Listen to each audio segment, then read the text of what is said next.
Screen share చేస్తాను. నాతో పాటు ప్రభుజీ అక్క ప్రణామాలు ప్రభుజీ. దండోత్ ప్రణామ్ మాతాజీ. హరే కృష్ణ. ఓం అజ్ఞానతిమిరాంధస్య జ్ఞానాంజనాశలాకయా చక్షురున్మీలితం యేన తస్మై శ్రీగురవే నమః.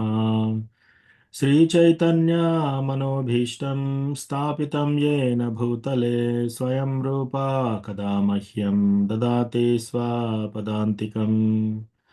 వందేహం శ్రీగురోః శ్రీయుతాపదకమలం శ్రీగుरून् వైష్ణవాంశ్చ శ్రీరూపం సాగ్రజాతాం సహగణా రఘునాథాన్వితం తం సజీవం సాద్వైతం సావధూతం పరిజనా సహితం కృష్ణ చైతన్యదేవం శ్రీరాధా కృష్ణపాదాన్ సహగణా లలితా శ్రీవిశాఖాన్వితాంశ్చ. హే కృష్ణ కరుణా సింధో దీనబంధో జగత్పతే గోపేశ గోపికా కాంత రాధాకాంత నమోస్తుతే. తప్త కాంచన గౌరాంగీ రాధే వృందావనేశ్వరి వృషభానుసుతే దేవి ప్రణమామి హరిప్రిये. వాంఛాకల్పతరుభ్యశ్చ కృపా సింధుభ్య ఏవ చ పతితానాం పావనేభ్యో వైష్ణవేభ్యో నమో నమః. జయ శ్రీకృష్ణ చైతన్య ప్రభు నిత్యానంద శ్రీ అద్వైత గదాధార శ్రీవాసాది గౌరభక్తవృంద. హరే కృష్ణ కృష్ణ కృష్ణ హరే హరే హరే రామ రామ రామ హరే హరే. మత్సమో నాస్తి పాపాత్మా నపరాధీ చ కశ్చన పరిహారేऽపి లజ్జా మే కిం బ్రువే పురుషోత్తమ. యువతీనాం యథా యోని యూనాం చ యువతౌ యథా మనోభిరమతే తద్వన్మనో మే రమతాం త్వయి. భూమౌ స్ఖలితపాదానాం భూమిరేవావలంబనం త్వయి జాతాపరాధానాం త్వామేవ శరణం ప్రభో. గోవిందవల్లభే రాధే ప్రాతే త్వమహం సదా త్వదీయం ఇతి జానాతు గోవిందో మాం త్వయా సహ. రాధే వృందావనాధీశే కరుణామృతవాహిని కృపయా నిజపాదాబ్జా దాస్యం మహ్యం ప్రదీయతాम्. తృణాదపి సునీచేన తరోరపి సహిష్ణునా మానినా మానదేన కీర్తనీయ సదా హరిః. సంసార దుఃఖ జలదౌ ప్రతితస్య కామా క్రోధాదినక్రమకరే కబలీకృతస్య దుర్వాసనా నిగడితస్య నిరాశ్రయస్య చైతన్య చంద్ర మమ దేహి పదావలంబం. చైతన్య చంద్ర మమ దేహి పదావలంబం. ఓం నమో భగవతే వాసుదేవాయ. ఓం నమో భగవతే వాసుదేవాయ. ఓం నమో భగవతే వాసుదేవాయ. నారాయణం నమస్కృత్య నరం చైవ నరోత్తమం దేవీం సరస్వతీం వ్యాసం తతో జయం ఉదీరయేత్. నష్టప్రాయేషు భద్రేషు నిత్యం భాగవత సేవయా భగవతి ఉత్తమ శ్లోకే భక్తిర్భవతి నైష్టికీ. హరే కృష్ణ. హరే కృష్ణ ప్రభుజీ దండవత్ ప్రణామం. దండవత్ ప్రణామ్. ఆల్ గురు శ్రీల ప్రభుపాద్ కృష్ణ బంధు ప్రభు. సో ఈరోజు మనకు అసైన్ చేసిన వర్స్ 2719 రెండో స్కందము ఏడో చాప్టర్ 19వ శ్లోకం. సో ఇది నేను కాల్ అండ్ రిపీట్ చేస్తాను. ఎవరైనా ఒక డివోటీ అన్మ్యూట్ చేసి కాల్ అండ్ రిపీట్ చేయండి. హరే కృష్ణ ప్రభుజీ. దండవత్ ప్రణామ్ మాతాజీ. హరే కృష్ణ.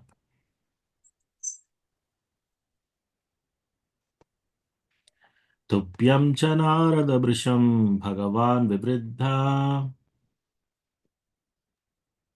తుభ్యం చ నారద వృషం భగవాన్ వివృద్ధా భావేన సాధు పరితుష్ట ఉవాచ యోగం. భావేన సాధు పరితుష్ట ఉవాచ యోగం. ज्ञानं च भागवतम् सतत्वदीपम् ज्ञानं च भागवतम् आत्मसतत्त्वदीपम् ज्ञानं च भागवतमात्मसतत्त्वदीपम् ज्ञानं च भागवतम् आत्मसतत्त्वदीपम् यद्वासुदेवशरणाविदुरञ्जसैवा यद्वासुदेव शरणा विदुरञ्जसैव तुभ्यं च नारदवृषं भगवान् विवृद्धा तुभ्यं च नारदवृषं भगवान् विवृद्धा भावेन साधु परितुष्ट उवाच योगम् भावेन साधु परितुष्ट उवाच योगम् ज्ञानं च भागवतमात्मसतत्त्वदीपम् ज्ञानं च भागवतम् आत्मसतत्त्वदीपम् यद्वासुदेवशरणाविदुरञ्जसैवा यद्वासुदेव शरणा विदुरञ्जसैव तुभ्यं च नारदवृषं भगवान् विवृद्धा तुभ्यं च नारदवृषं भगवान् विवृद्धा भावेन साधु परितुष्ट उवाच योगम् भावेन साधु परितुष्ट उवाच योगम् ज्ञानं च भागवतमात्मसतत्त्वदीपम् ज्ञानं च भागवतम् आत्मसतत्त्वदीपम् यद्वासुदेवशरणाविदुरञ्जसैवा यद्वासुदेव शरणा विदुरञ्जसैव హరే కృష్ణ డివోటీస్ ఇప్పుడు చెప్పొచ్చు ఎవరన్నా हरे कृष्ण हरे प्रभुजी तुभ्यं च नारदभृशं भगवान् विवृद्ध भावेन साधु परितुष्ट उवाच योगम् ज्ञानं च भागवतमात्मसतत्त्वदीपं यद्वासुदेवशरणः विदुरञ्जसैव ధన్యవాదాలు ప్రభుజీ హరే కృష్ణ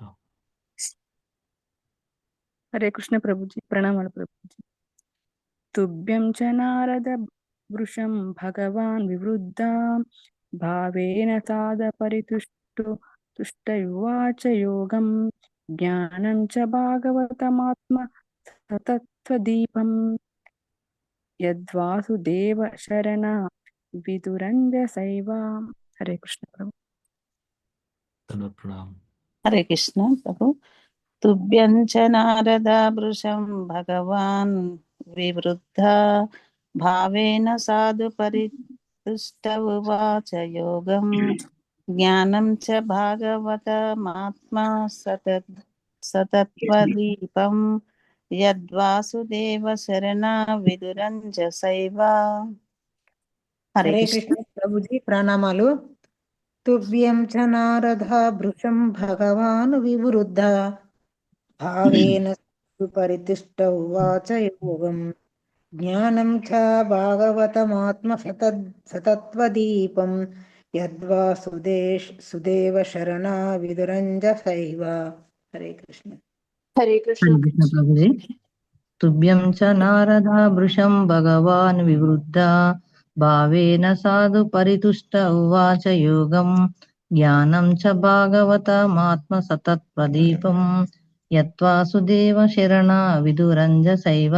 हरे कृष्ण प्रणाम प्रभु जी हरे कृष्ण प्रभु जी तुभ्यं च नारद वृषां भगवान् विवृद्धा भावेन साधु परितुष्ट उवाच योगं ज्ञानं च भागवतम् आत्मसतत्त्वदीपं यद्वासुदेव शरणाविदुरज्जासैव हरे कृष्ण प्रभुजी तुभ्यं च नारद भृशं भगवान् विवृद्धा भावेन सदुपरितिष्ठ उवाच योगं ज्ञानं च भागवतात्म सतत्वदीपं यद्वसुदेव शरणा विदुरञ्जसैव. Hare Krishna.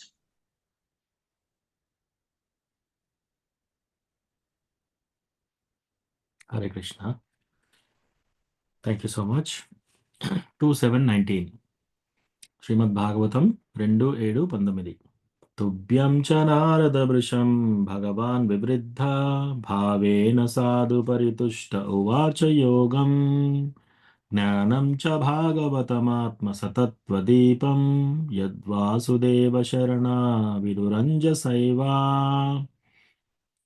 Translation by His Divine Grace A.C. Bhakti Vedanta Swami Srila Prabhupada. Srila Prabhupada ki jai. O Narada, you were taught about the science of God and His transcendental loving service by the personality of Godhead in His incarnation of Hamsavatara.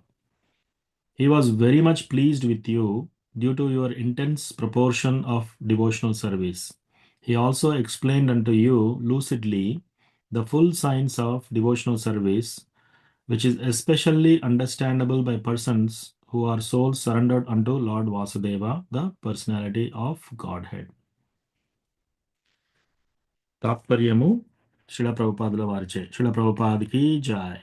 ఓ నారద, భగవానుడు హంసావతారమున నీకు భగవద్జ్ఞానమును దివ్యమగు ప్రేమయుత సేవను బోధించి ఉన్నాడు. భక్తియుత సేవ యందు నీకు గల తీవ్ర అనురాగ కారణమున అతడు నీ ఎడ మిగులు ప్రసన్నుడయ్యెను.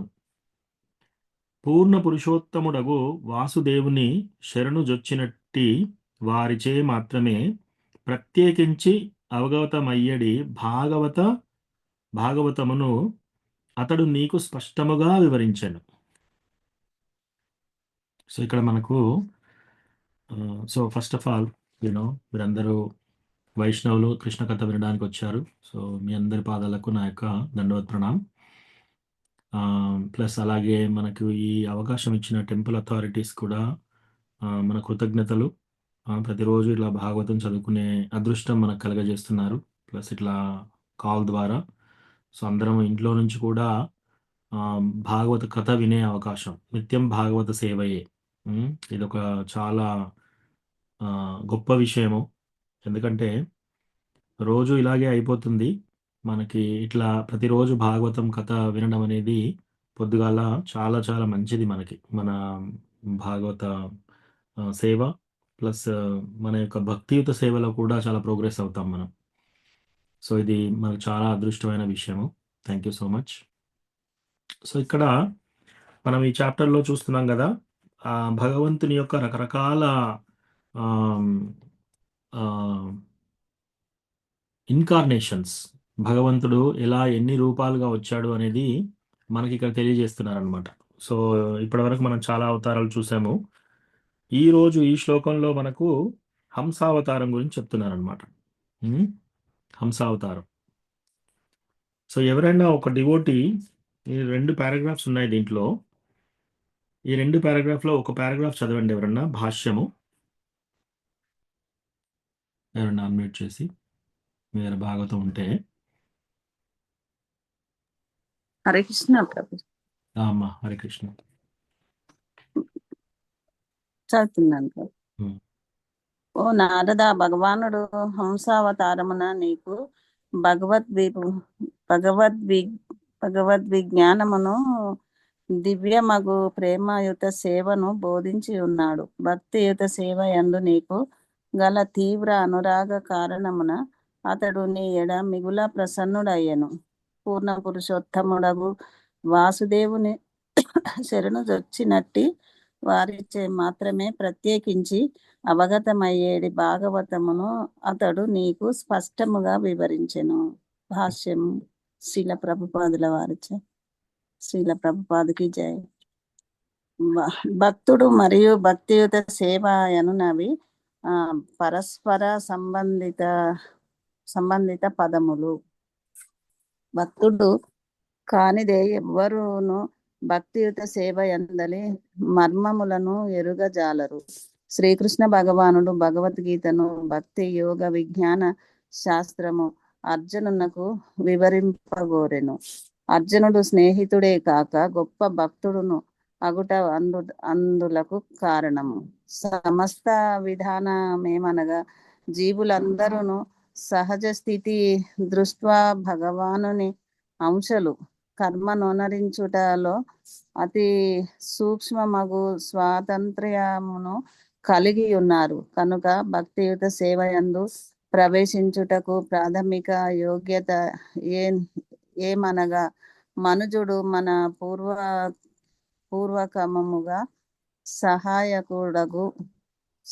సహాయకుడు కావలెను. అంతేకాక దివ్యమగు కృష్ణ భక్తిలో ఇదివరకే నియుక్తులైన మనుజులకు అతడు స్వచ్ఛందముగా సహాయపడవలెను. అట్టి వారికి సహాయపడుట ద్వారా అతడు భక్తి యోగ విధానమును క్రమముగా నేర్వగలడు. ఆ అభ్యాసము పురోగమించిన కొలది మనుజుడు భౌతిక సాంగత్యపు కల్మషము నుండి అదే నివృత్తిలో విడిపడగలడు.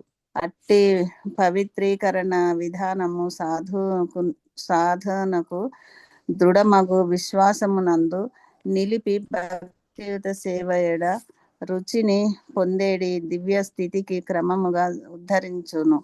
ఆ విధముగా అతడు కృష్ణ భక్తి ఎడ నిజమగు అనురాగమును పొందును. ఆ నిశ్చయమే అతని దివ్య ప్రేమ స్థాయికి ముందు అరిదైన భావస్థితికి కొనిపోవును. అట్టి భక్తియుత సేవ యొక్క ఇది ఫస్ట్ పారాగ్రాఫ్. ఇక్కడ చాలు. హరే కృష్ణ. సెకండ్ పారాగ్రాఫ్ ఇంకెవరన్నా చదవచ్చు, కానీ నేను కొంచెంసేపు ఇది చెప్తాను.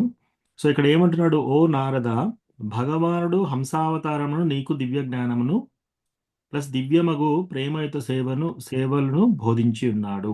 అంటే ఈ భక్తియుత సేవ అనేది నారద మునికి కృష్ణ భగవానుడు హంసావతారంలో వచ్చి చెప్తున్నాడు అనమాట. అయితే ఇక్కడ ఒక సీక్రెట్ ఉంది. భక్తియుత సేవ యందు నీకు గల తీవ్ర అనురాగం కారణముగా అతడు నీ ఎడల మిగులు ప్రసన్నుడాయను. ఎప్పుడైనా కూడా శ్రీకృష్ణ భగవానుడు ప్రతి జీవి పట్ల ఈక్వల్గా ఉంటాడు.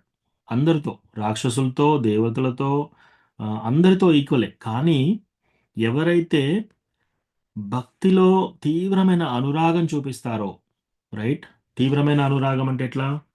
ఇప్పుడు భక్తిలోకి వచ్చాము, ఎంత సంతోషము, నాకు ఇది ఎంత మహద్భాగ్యం దొరికింది ఇది అని ఎవరైతే అట్లా తీవ్రమైన ప్రేమను వెల్లడిస్తారో వాళ్ళతో భగవంతుడు మిక్కిలిగా చాలా ప్రసన్నుడవుతాడు అనమాట.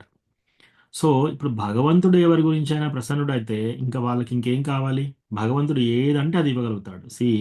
ఎవరైనా సరే, మీరు ఎక్కడి నుంచైనా సరే, మన తెలివితేటలు కానీ, మన బలం కానీ, మన యొక్క అందం కానీ, మన యొక్క ఆరోగ్యం కానీ, ఇవన్నీ భగవంతుడు ఇచ్చినవే, రైట్. మనం ఇవన్నీ మనంతటా మనం ఏమీ తీసుకొచ్చుకున్నవి కావు.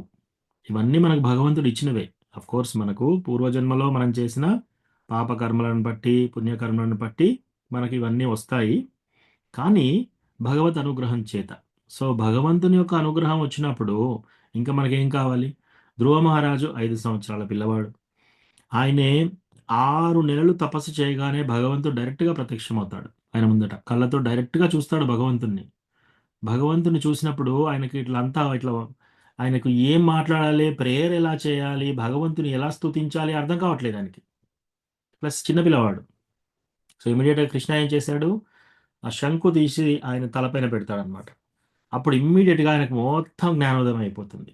ఎవరైనా సరే, ఎటువంటి కండిషన్లో ఉన్నా సరే. తర్వాత జగాయ్ మదాయ్. సో జగాయ్ మదాయ్ ఎంతటి బందీపోట్లు యాక్చువల్లీ, ఎంతో దుర్మార్గంగా ఉన్నారు వాళ్ళు చేయని చెడు పని అంటూ లేదు, అన్నీ చేస్తున్నారు. అటువంటి వాళ్ళకి నిత్యానంద ప్రభు వెళ్ళి వాళ్ళకి కృప ఇస్తాడనమాట, కృపాసిద్ధ. సో ఎప్పుడైతే నిత్యానంద ప్రభు మళ్ళీ చైతన్య మహాప్రభుని రప్పిస్తాడో అక్కడికి, చైతన్య మహాప్రభు వచ్చి నిత్యానంద ప్రభు చెప్పగానే వాళ్ళని క్షమించేసేసి వాళ్ళ తలపైన ఆయన యొక్క పాదాలను పెడతాడనమాట. ఇంకా అప్పుడు ఇమ్మీడియట్గా వాళ్ళు ఏంటి, కృష్ణ ప్రేమ డైరెక్ట్గా వచ్చేస్తుంది వాళ్ళకి, డైరెక్ట్గా వచ్చేస్తుంది. అంటే భగవంతుడు తలుచుకుంటే ఎవరికైనా ఏదైనా ఇవ్వగలుగుతాడనమాట. సో ఇక్కడ మెయిన్ ఏంటిది? భక్తియుత సేవ యందు నీకు గల తీవ్ర అనురాగం. అది చాలా ఇంపార్టెంట్. మనం కూడా ఓకే భక్తిలోకి వచ్చాము, ఎవరో చాంటింగ్ మాల ఇచ్చారు, 16 రౌండ్లు చేయాలి ప్రతిరోజు, ఇదొక పనిష్మెంట్ లాగా అయిపోయింది, నాకు ఇదొక డ్యూటీ లాగా అయిపోయింది, ఆ డివోటీ ఆయన చేయకుండా నాకెందుకు ఇచ్చాడు ఇది, ఇవన్నీ మనం అట్లా అనుకుంటా ఏదో ఒక గట్టి బాధ్యతలాగా తీసుకొని ఇలా చేసామనుకోండి, దాంట్లో మనం ప్రేమ చూపెట్టట్లే. ప్రేమ అంటే ఏంటి? ఎన్ని జన్మల నుంచి నేను ఎన్ని కోట్ల జన్మల్లో భగవంతునికి దూరంగా ఉంటే ఈ డివోటీస్ ద్వారా నేను ఈ యొక్క భాగ్యాన్ని అందగలిగాను.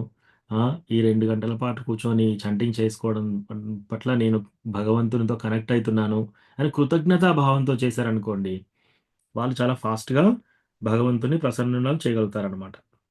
సో, పూర్ణ పురుషోత్తముడగు వాసుదేవుని శరణుజొచ్చిన వారికి మాత్రమే ప్రత్యేకించి అగవ అగవ అవగతమయ్యేది భాగవతం. సో, ఈ భాగవతం ఎవరికి అర్థమవుతుందట? ఓన్లీ కృష్ణ భగవానుని కంప్లీట్‌గా శరణుజొచ్చిన వాళ్ళకే, శరణాగతి తీసుకున్న వాళ్ళకే, ఓన్లీ భక్తులకే అర్థమవుతుంది. సో, ఇప్పుడు మనకి భాష్యంలో కూడా ఏం చెప్తున్నారు? ఆ! భక్తియుత సేవ యందలి మర్మము తెలుసుకోగలుగుతారు. ఎవరు? ఓన్లీ భక్తుడే. భక్తులు మాత్రమే ఈ భాగవతం అర్థమవుతుంది.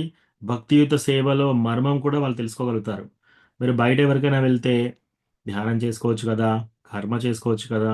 మంచి పుణ్యకర్మం చేస్తే మనము ఆహ్, ఇదేంటి మనము స్వర్గానికి వెళ్తాం కదా! ఇటువంటివి ఉంటాయి వాళ్ళ వాదన. సో, అట్లా ప్లస్ అర్జునుడు స్నేహితుడు, గొప్ప భక్తుడు అగుట కారణంచో భగవంతుడు ఇవన్నీ అర్జునుడికి చెప్పాడు. ఇంకోటేందంటే, మనం కర్మ చేయటంలో అతి సూక్ష్మమగు స్వాతంత్రం మనందరికీ ఉంది. అంటే ఏంటి? అతి సూక్ష్మమైన స్వాతంత్రం. భగవంతుడు అభిజ్ఞ స్వరాట్. స్వరాట్ అంటే ఆయనకు పూర్ణ స్వాతంత్రం ఉంది. ఆయన ఏం చేయాలి? ఎప్పుడు ఏ పని చేయాలి? ఎవరికి ఏమి ఇవ్వాలి? ఎవరికి ఏమి ఇవ్వకూడదు? అంత ఆయన యొక్క ఫ్రీ విల్. ఆయనకు పూర్తి స్వాతంత్రం ఉంది. ఆయన నుంచి పార్ట్ అండ్ పార్సెల్స్‌గా మనం వచ్చాం కాబట్టి మమైవాంశో జీవలోకే జీవభూత సనాతనః. సో, మనకు కూడా ఆ అతి సూక్ష్మమైన స్వాతంత్రం ఉంది. ఆ స్వాతంత్రం ఏంటి? నేను భక్తిలోకి ఈ రోజు రావాలా? రేపు రావాలా? నేను 16 రౌండ్లు చాంటింగ్ చేయాలా? సినిమా చూడాలా? రైట్? నేను టెంపుల్‌కి వెళ్ళాలా? ఫ్రెండ్స్‌తో వెళ్ళాలా? నేను పొద్దుగాల 3:30కి లేవాలా? 7:30కి లేవాలా? నేను తిలక్ పెట్టుకోవాలా? వద్దా? ఇవన్నీ మనకు స్వాతంత్రం. మన ఇష్టం. సో, ఇది మన సూక్ష్మ స్వాతంత్రం. ఆనియన్ తినాలా? వద్దా? ఉల్లిపాయలు, వెల్లిపాయలు లేకుండా తినాలా? ఉల్లిపాయలు వేసుకొని తినాలా? మాంసాహారం తినాలా? వదిలేయాలా? ఇదంతా స్వాతంత్రం మనకుంది.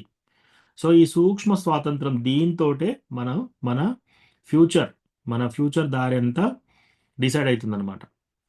పూర్వ కర్మ చేత మనకి శరీరం వచ్చేసింది. ఇప్పుడు మనం చేసే స్వాతంత్రం, ఇప్పుడు మనకు ఫుల్ స్వాతంత్రం ఉంది.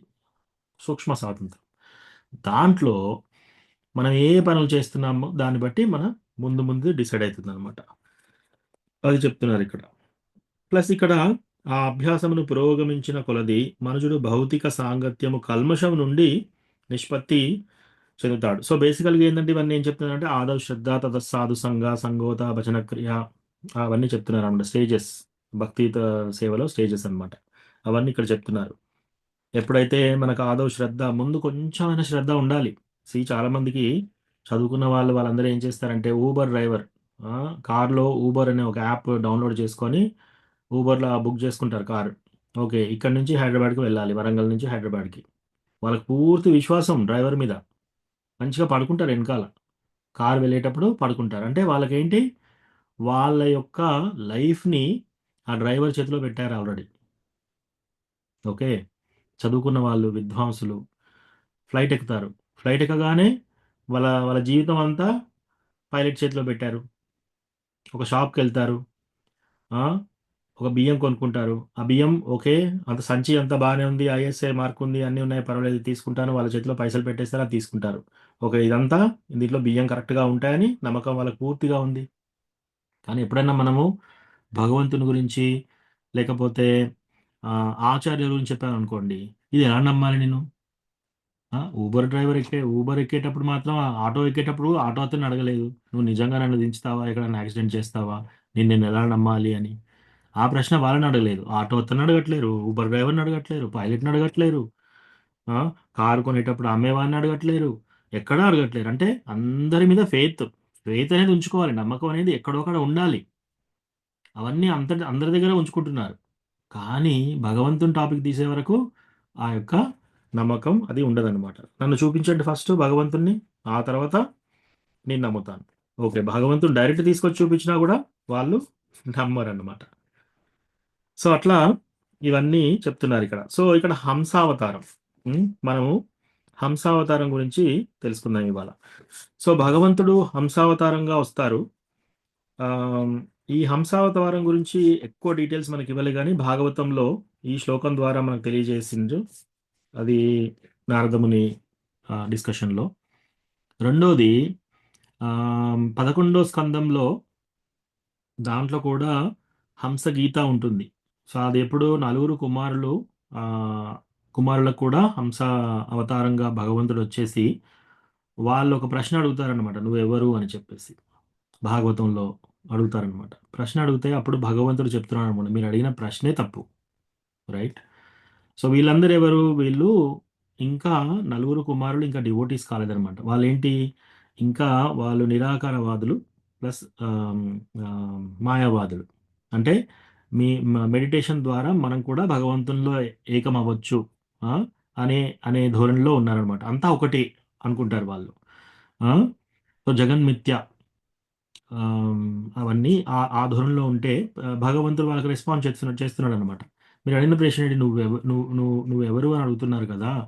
సి, మీకు ఆల్రెడీ మీకు ఎంత జ్ఞానం ఉంది, మీరేంటి, మీరు నలుగురు మెడిటేషన్ చేస్తే మళ్ళీ వెళ్ళి మీరు ఏకత్వంలో అవుతారు కదా. మరి ఆ ఏకత్వంలో నేనైనప్పుడు మీరు ఆ ప్రశ్న ఎలా అడుగుతారు, నువ్వు ఎవరు అని చెప్పేసి. మీరు ఏంటిదో నేను కూడా అదే కదా, మీకు ఆల్రెడీ తెలిసిన విషయం. మరి ఆ తెలిసిన విషయంలో మళ్ళీ మీరు ఈ ప్రశ్న వేయడంలో ఉద్దేశం ఏంటి అని చెప్పేసి అడుగుతారనమాట. రెండోది, ఒకవేళ అలా కాదని పంచభూతాలతో చేయబడిన శరీరం ఇది, ఓకే. పంచభూతాలు ఏంటేంటిది? భూమి, రాపో, నల, వాయు.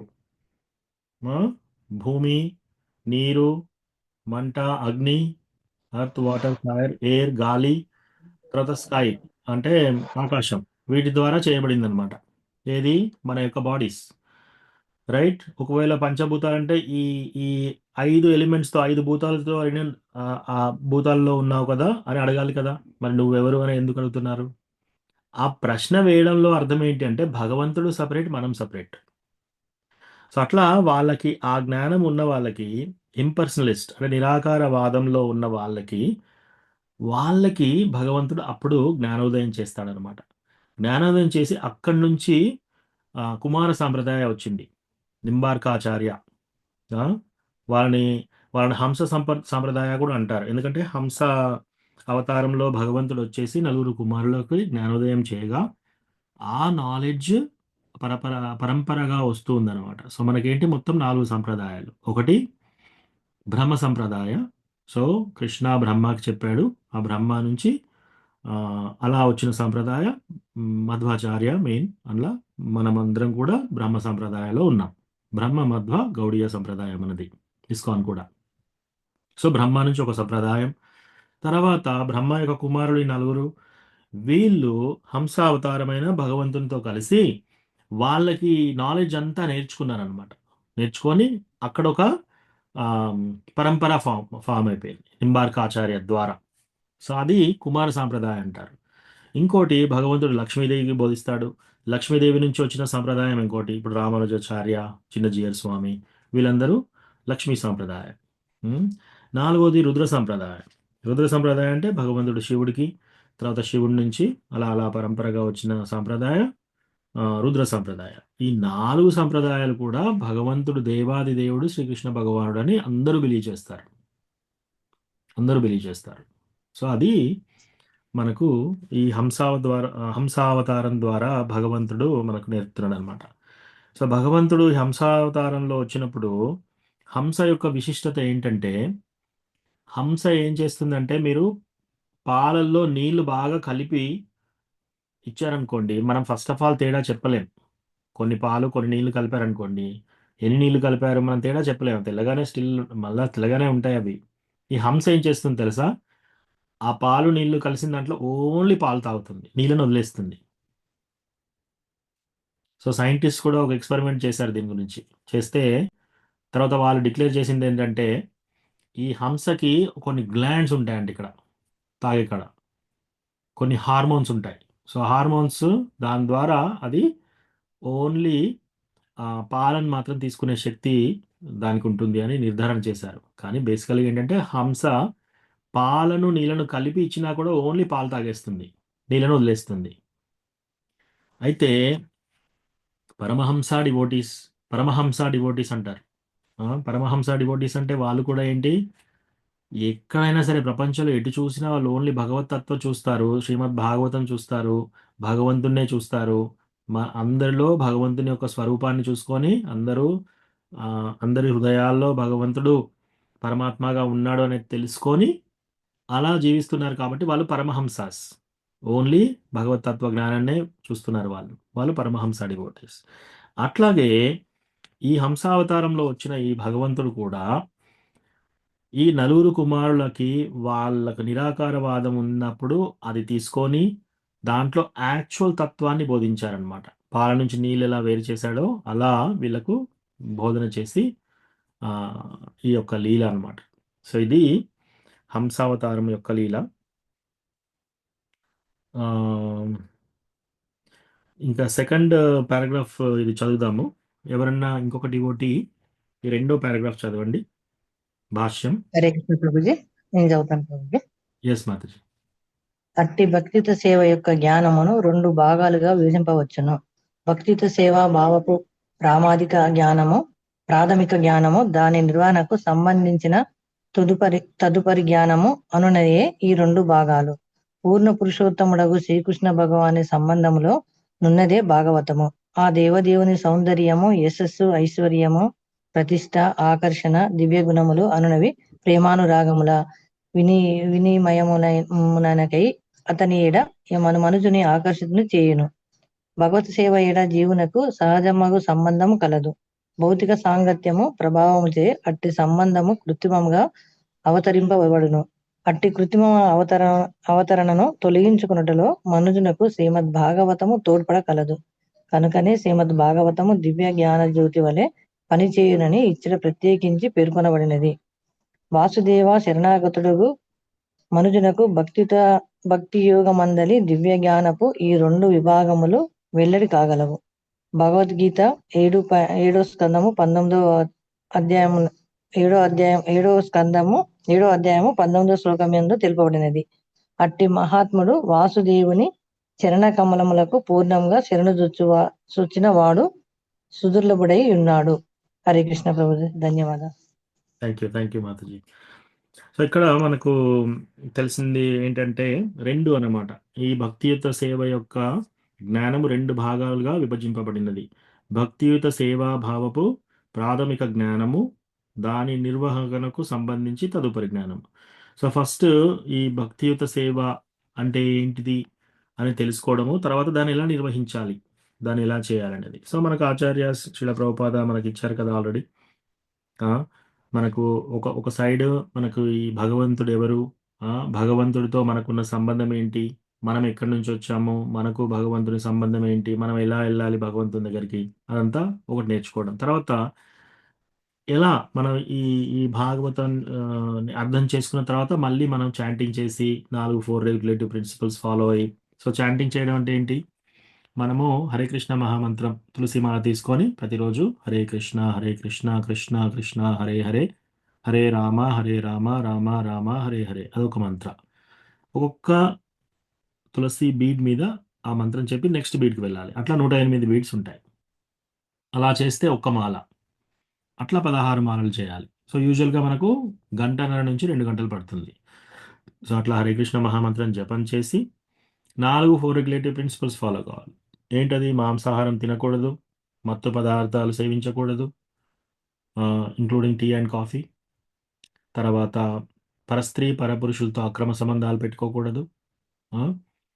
తర్వాత జూదం ఆడకూడదు. సో ఈ 4 రెగ్యులేటివ్ ప్రిన్సిపల్స్ ఆఫ్ ఫ్రీడమ్ ఇవి పాటించి 16 రౌండ్లు చాంటింగ్ చేసి గురు మహారాజ్ని ఎంచుకొని గురు మహారాజ్ గురించి వెయిట్ చేసి దీక్ష తీసుకొని, ఆ దీక్ష తర్వాత మనం చేయగా భక్తి చేయగా మన అనర్థాలు స్లోగా తొలగిపోతుంటాయనండి. అన్నీ మనకు తెలియకుండా అన్నీ ఎట్లా అంటే ఇట్లా పట్టుకొని ఉన్నాయి మనకు అన్నీ. చిన్నప్పటి నుంచి మనం పెరిగిన వాతావరణంలో ఇలా గట్టిగా పట్టుకొని ఉంటాయి ప్రతిదీ. సో ఏ చిన్నదానికైనా కూడా గొడవ పెట్టుకోవడం, కోపం రావడం, ప్లస్ కామ క్రోధ మద మోహ మాత్సర్యాలు ఇవన్నీ ఉంటాయి. సో ఇవి తొలగించుకొని క్రమక్రమంగా భక్తియుత సేవ ద్వారా మనము ఇక్కడ చెప్పారు కదా, ఈవెన్ భావస్థితికి. సో ఫస్ట్ ఏంటి, ఆదౌ శ్రద్ధ. మనం కొంచెం శ్రద్ధతోటి నమ్మకంతో ఈ భక్తియుత సేవ తీసుకోవాలి. భగవంతుడు ఉన్నాడు అనే నమ్మకము ప్లస్ ఆ శ్రద్ధతోటి. ఆదౌ శ్రద్ధ, అది కొంచెమైనా చాలు. ఆదౌ శ్రద్ధ తద సాధు సంఘ. ఇప్పుడు మనందరం చేసేది సాధు సంఘ. ఇక్కడ మనం ఏం డిస్కస్ చేస్తున్నాం, శ్రీమద్ భాగవతం డిస్కస్ చేస్తున్నాం, రైట్? సో భగవంతుడు ఎవరు, మన కనెక్షన్ ఏంటి, మనం భక్తి ఎలా చేయాలి, భాగవతం గ్రంథంలో మన డిస్కషన్. సో అది సాధు సంఘ.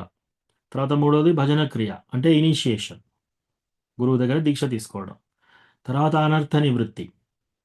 అనర్థ నివృత్తి అంటే మన యొక్క అనర్థాలు, ఏ కామక్రోధ లోభ మోహ మదమాత్సర్యాలు, ఇవన్నీ మన లోబడున్న అనర్థాలన్నీ నివృత్తి చేసుకొని తర్వాత నిష్ఠ. సో నిష్ఠ అంటే ఇంకా వాళ్ళు ఫిక్స్ అయిపోయారనమాట డివోషనల్ సర్వీస్లో. రోజు టెంపుల్కి వెళ్ళడము, లేదా రెగ్యులర్గా టెంపుల్కి వెళ్ళడము, రెగ్యులర్గా సేవ చేయడము, 16 రోజులు 100% చేయడము, ప్రతిరోజు తప్పకుండా 4 రెగ్యులేటివ్ ప్రిన్సిపల్స్ ఫాలో కావడం, చాలా సీరియస్గా డివోటీ అయిపోతారు అప్పుడు. నిష్ఠ. నిష్ఠ తర్వాత ఆసక్తి. యాక్చువల్గా నిష్ఠ తర్వాత రుచి. రుచి అంటే వాళ్ళకి ఆ టేస్ట్ వచ్చేసింది. వాళ్ళకి ఆ టేస్ట్ అంటే ఆ భగవంతుని యొక్క రుచి వచ్చేసింది. ఇంకా వాళ్ళు ఏంటంటే వాళ్ళకి ఏదో కష్టపడి చేయవలసిన అవసరం లేదు. చాంటింగ్ చేస్తుంటే ఇప్పుడు చాలా వరకు మనం కొందరు ఏం చేస్తారంటే, మనం కష్టపడాలి. మైండ్ ఎక్కడికో వెళ్తుంది మనం చాంటింగ్ చేసేటప్పుడు, అన్నీ గుర్తొస్తాయి అప్పుడే. ఆ మైండ్ని మళ్ళీ లాక్కొని వచ్చేసి మనం చాంటింగ్ మీద పెట్టాలి, రైట్? సో ఇప్పుడు మనం ఈ ప్రయత్నం చేస్తున్నాం. రుచి వచ్చినప్పుడు ఏదో ఆ టేస్ట్ డెవలప్ అయిపోయింది, ఆ రుచి డెవలప్ అయిపోయింది. సో ఆ నామం ఎప్పుడు మన నాలుక మీద ఉంటుందన్నమాట. రుచి తర్వాత ఆసక్తి. ఆసక్తి అంటే ఇంటెన్స్ అటాచ్మెంట్, భగవంతుని సేవ పైన బాగా అటాచ్మెంట్ అనమాట. ఇంకా వాళ్ళు టెంపుల్కి వెళ్తారు, అన్ని సేవలు చేస్తుంటారు. అదొక ఎట్లా అంటే, ఒక యవ్వన స్థితిలో ఉన్నప్పుడు, ఒక యవ్వన వయస్సులో ఉన్నప్పుడు ఒక స్త్రీ ఒక పురుషుడు చూసినప్పుడు ఎట్లా అట్రాక్ట్ అవుతారో, భగవంతునికి వీళ్ళు అట్లా అట్రాక్ట్ అవుతున్నారు అనమాట ఆ టైంలో. ఆసక్తి. ఆ తర్వాత భావ. భావ అంటే ఏంటి, ప్రేమ తరంగాలు అప్పుడప్పుడు వస్తుంటాయి. ప్రేమ తరంగాలు అంటే ఏంటి, భగవంతుని యొక్క భక్తి ప్రేమ, భగవంతుని నామం తలుచుకోగానే కళ్ళ నీళ్లు రావడం. తర్వాత మన వెంట్రుకలన్నీ నిలబడడం. తర్వాత వాళ్ళు మర్చిపోతారు, డ్యాన్స్ చేస్తూ ఉంటారు, ఓసారి ఏడుస్తూ ఉంటారు, ఓసారి మూర్ఛపోతూ ఉంటారు భక్తిలో, ఆ ప్రేమలో. అవి కొన్ని సార్లు జరుగుతాయి, అప్పుడప్పుడు జరుగుతాయి. ఇంకా ప్రేమ వచ్చినప్పుడు అయితే మనం భావ స్థాయిలో నుంచి కూడా ఇంకా పడిపోయే ఛాన్స్ ఉంది. ఏది, మళ్ళీ ఈ ప్రాపంచిక లైఫ్లో. అంటే ఎంతో దూరం ఉంది మనం వెళ్ళడానికి, రైట్? సో అట్లా అని మనం దిగులు చెందాల్సిన అవసరం లేదు. సీరియస్గా మనం ప్రాక్టీస్ చేసుకోవాలి. ఆ భావ తర్వాత ఎప్పుడైతే ప్రేమ స్థాయిలో వెళ్తారో అప్పుడు ఇంకా పడే ఛాన్స్ ఉండదు, కింద పడే ఛాన్స్ ఉండదు. కింద పడేది అంటే ఏంటి, ఇంకా మనం భక్తి నుంచి దారి తప్పం. ఇది ప్రేమలో. ఇంకా ప్రేమలో 100% భగవంతుని, కృష్ణ భగవానుని పైన ప్రేమ ఏర్పడిపోతుంది. అప్పటి వరకు మనకు కృష్ణతో ఉన్న రిలేషన్షిప్ ఏంటో కూడా తెలిసిపోతుంది, అవగతం అవుతుంది. మనం ఏంటి, శాంతరసలో ఉన్నామా, దాస్యరసలో ఉన్నామా, సఖ్యరసలో ఉన్నామా, వాత్సల్య రసన, లేకపోతే మాధుర్య రసన, ఇది క్లియర్ అయిపోతుంది. అప్పుడు ఆ ప్రేమ స్టేజ్లో మనం భగవంతుణ్ణి సేవిస్తాం అన్నమాట సంపూర్ణంగా ప్రేమతో. సో ఇప్పుడు భరత్ మహారాజ్ జింక అయినప్పుడు ఆయన భావస్థాయికి వెళ్ళిపోయాడు. భావస్థాయి నుంచి మళ్ళీ జింక జన్మెత్తాడు. సో మనం చాలా కేర్ఫుల్గా ఉండాలి. ప్లస్ ఈయన బిల్వమంగళ్ ఠాకూర్ కూడా స్థాయిలో ఉండే, మళ్ళీ పడిపోయాడు ఆయన. సో అట్లా ఆ తర్వాత మళ్ళీ వాళ్ళు లైఫ్ పర్ఫెక్షన్ అయిపోయి ప్రేమ స్థాయికి వెళ్ళిపోయారు అనమాట. సో ఇది భగవంతుడి యొక్క దశలు, మనం భగవంతుని చేరే యొక్క దశలు, ప్రేమ భక్తి పొందడానికి. సో ఈరోజు ఇక్కడ ఆపుదాము. హంసావతార భగవాన్కి జాయ్. ఇక్కడ ఎవరికైనా ప్రశ్నలు ఉంటే ఇప్పుడు తీసుకోవచ్చు. Thank you very much. Hare Krishna. Hare Krishna Prabhuji. Yes ప్రభు. మీరు ఇందాక ధ్రువ మహారాజుకి చెప్తూ శంఖాన్ని అతని తల మీద ఉంచంగానే అతనికి అంతా గుర్తుకొచ్చింది అని అన్నారు. దీనికి రిలేట్ కాకపోయినా మనం ఎముకని ముట్టుకుంటేనే స్నానం చేయాలి అని అంటారు. శంఖం అనేది ఒక జీవి యొక్క ఎముక, దానికంత పవిత్రత, భగవంతుడి దగ్గరికి చేరి భగవంతుడితోటి ఉండేంత కృప దానికి ఎలా లభించింది ఆ శంఖానికి? ఎస్. సో ఇది ఎందుకంటే శాస్త్రంలో చెప్పారు కాబట్టి. శాస్త్రంలో ఇప్పుడు మనము కొన్నిసార్లు తస్మాత్ శాస్త్రం ప్రమాణంతే కార్యాకార్య వ్యవస్థతో. సో మనము శాస్త్రాన్ని ప్రమాణంగా తీసుకొని ఏ పని చేయాలి, ఏ పని చేయొద్దు అనేది నిర్ణయించాలన్నమాట. శాస్త్రంలో ఏం చెప్పారు? శంకు పవిత్రమైంది, శంకు ఊదొచ్చు అని చెప్పేసి. అట్లాగే ఆవు యొక్క పేడ ఇంటి అలుక్కోవచ్చు, ఇంటి ముందర అలకొచ్చు. ఇప్పుడు అందరూ బండలు వేసుకుంటున్నారు, కానీ ఇంతకుముందు అంతా ఊడ్చి కల్లాపు చల్లేవారు. చల్లేవాళ్ళు. సో అది దేంతో చల్లేవాళ్ళు? ఆవు పేడతో. అయితే మనము లాజిక్ ఉపయోగించవచ్చు ఇక్కడ. లాజిక్ ఆలోచించి, అరే ఒక పశువు యొక్క విశుద్ధం తీసుకొని మనం ఇలా ఎందుకు చేయాలి? బ్రాహ్మణుడు కొంచెం శ్రేష్టమైన వ్యక్తి కదా, సో బ్రాహ్మణుడి యొక్క విశుద్ధం తీసుకొని మనం చేద్దామంటే అది లాజికల్లీ కరెక్టే. లాజిక్ వాడుతున్నారు మీరు. పశువు కంటే బ్రాహ్మణుడు శ్రేష్టమైన వాడు. సో అలా చేస్తే బాగుంటుందా? బాగుండదు. సో శాస్త్రంలో చెప్పినప్పుడు, శాస్త్రంలో ఈవెన్ ఆవు యొక్క పేడ అయినా సరే, దానికి మూత్రం, ఆవు మూత్రమైన, ఆవు యొక్క పేడ అయినా సరే, అది చాలా పవిత్రమైంది అని చెప్పినప్పుడు మనం శాస్త్రం ద్వారా అలా తీసుకోవాలి. లాజిక్ ఉపయోగిస్తే మనకు అది అర్థం కాదు. సిమిలర్లీ శంకు విషయం కూడా అలాగే చేశారు. ఎస్, మీరు అన్నట్టు అది ఒక బోన్, అది ఒక ఎముక, కానీ మనకి శాస్త్రాలలో చెప్పారనమాట అది భగవంతుని దాంట్లో ఉపయోగించవచ్చు అని చెప్పేసి. ఇక్కడ నా ఉద్దేశం ఏంటంటే, వాటికి ఏమన్నా వరం లాంటిది లభించి, ఇప్పుడు ఒక్కొక్క రాక్షసుని చంపినప్పుడు ఆ పేరుతో వ్యవహరిస్తారు భగవంతుడిని. అలాగా తనకేమన్నా ఆ యొక్క జీవికి వరం లభించి అలా వెళ్ళిందా అనేది తెలుసుకునే ఉద్దేశం. శాస్త్రం ప్రమాణం అది. నేను దాని గురించి I'm not disputing, I'm agree with that. ఏమన్నా ఏదైనా నాకు తెలియని కథ కానీ ఏమన్నా భగవంతుడి దగ్గర నుంచి ఆ జీవికి ఏమన్నా ఒక అపారమైన కరుణ, ఒక వరప్రసాదం లభించి తన చేతిలో ఉన్నదా అనేది తెలుసుకోవాలని ఉద్దేశిస్తే అడిగాను. షూర్ ప్రభు. అంటే నేనేమి చదవలేదు ఇంకా దాని బ్యాక్గ్రౌండ్ స్టోరీ, అది శంకు ఎందుకు భగవంతుని సేవలో వాడాలి అని. ఒకవేళ అది ఏమన్నా మందర పర్వతం తిరుగుతున్నప్పుడు లక్ష్మీదేవితో పాటు ఏమన్నా ఎన్నో వస్తువులు వచ్చినాయి, అందుట్లో ఉందా? ఇది నా మదిలో ఎప్పటి నుంచో ఉంది. సరే మీ ద్వారా తిరుగుద్దని. ఎస్ ప్రభు. అంటే నేను ఎక్కడ చదవలేదు. ఎస్, ఆ సముద్ర మంథనంలో కూడా శంకు వచ్చినట్టు ఏమీ కనపడలేదు. కానీ ఒకసారి కృష్ణ భగవానుడు పాంచజన్య, సో ఒకసారి కృష్ణ భగవానుడు, బలరాముడు అంతా వాళ్ళ యొక్క స్టడీస్ ముగించుకున్నాక సాందీపని ముని, వాళ్ళ యొక్క గురువు అయిన మునిని అడుగుతారనమాట, ఇప్పుడు మేము గురు దక్షిణగా మీకు ఏమి ఇవ్వాలి అని చెప్పి. సో అప్పుడు వాళ్ళు ఏమంటారంటే, మా కొడుకు చనిపోయాడు, వాళ్ళని తీసుకురా అని చెప్పేసి. బాగా అర్థమైపోతుంది వీళ్ళు దేవాది దేవుడు అని చెప్పేసి. సో వాళ్ళ కొడుకు చనిపోయి ఎన్నో రోజులు అవుతుంది, అయినా ఇట్లా చెప్తారనమాట. కృష్ణ బలరాం చెప్పగానే ఇమీడియట్గా కృష్ణ బలరాం వెళ్తారు. వెళ్ళి సముద్రం లోతుగా వెళ్ళేసి అక్కడికి వెళ్ళేసి ఆ పాంచజన్య ఆ డీమన్తో అడిగితే, ఓ ఆ జీవి ఇప్పుడు నా దగ్గర లేడు, ఆల్రెడీ యమధర్మరాజు దగ్గరికి వెళ్ళిపోయారని చెప్పేసి. సో అది శంకు. ఆ తర్వాత యమధర్మరాజు దగ్గరికి వెళ్ళి ఆ జీవిని పట్టుకొని వచ్చి వాళ్ళ గురు మహారాజ్ గారు అర్పిస్తారనమాట. సో అదొక కథ ఉంది.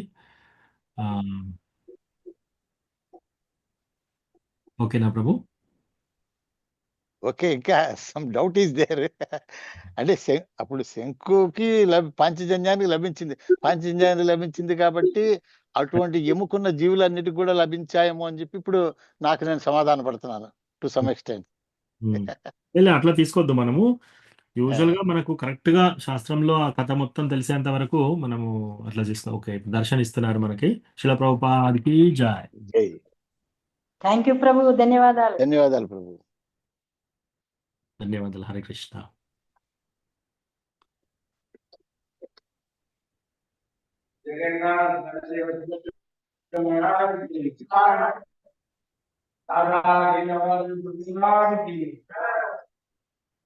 चंद्र भगवान गौरवित है, चंद्र भगवान की जय श्री श्री की जय.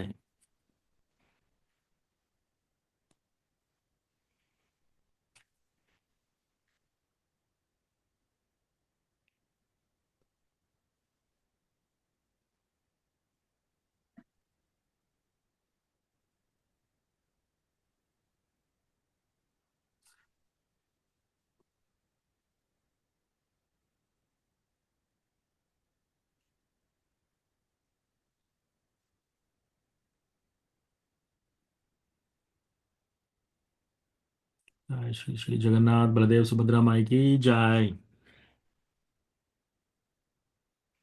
तुलसी महारानी की जय। लक्ष्मी नरसिंह देव की जय।